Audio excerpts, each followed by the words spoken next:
नमस्कार शेतकरी मित्रांनो, शेतकऱ्यांसाठी आजच्या ठळक बातम्या पाहण्या अगोदर चॅनलवर नवीन असाल तर चॅनलला आत्ताच सबस्क्राईब करा।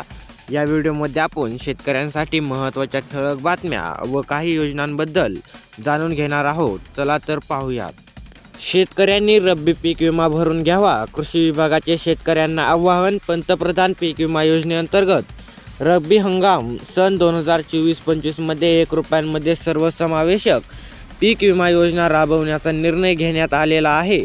ही योजना गहू, ज्वारी व हरभरा या 3 पिकांसाठी लागू करण्यात आलेली आहे। या योजनेअंतर्गत सहभागी होण्यासाठी हरभरा व गहू या पिकासाठी 15 डिसेंबर तर ज्वारीसाठी 30 नोव्हेंबर अंतिम मुदत असल्याची माहिती कृषी विभागाच्या सूत्रांनी दिलेली आहे।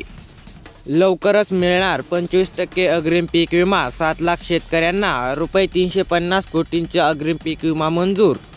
पीक विम्यासंदर्भातील अतिशय महत्त्वाची बातमी आहे। जर पाहायला गेलं तर आता लवकरच शेतकऱ्यांना 25% अग्रिम पीक विमा मिळणार असून परभणी जिल्ह्यातील 7 लाख शेतकऱ्यांना 350 कोटींचा अग्रिम पीक विमा हा मंजूर झालेला आहे आणि हा पीक विमा आता लवकरच परभणी जिल्ह्यातील शेतकऱ्यांच्या खात्यावरती वर्ग करण्यात येणार आहे।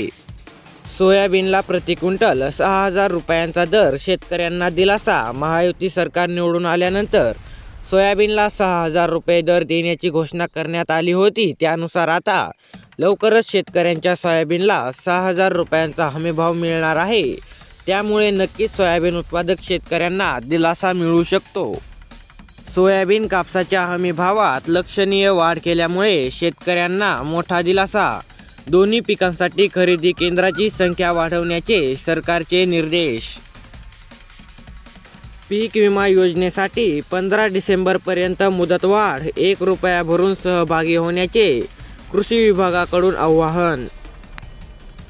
जानेवारीपर्यंत चालणारी कापूस वेचणी, डिसेंबर महिन्यातच होणार पूर्ण। कापूस उत्पादनात 40% घट।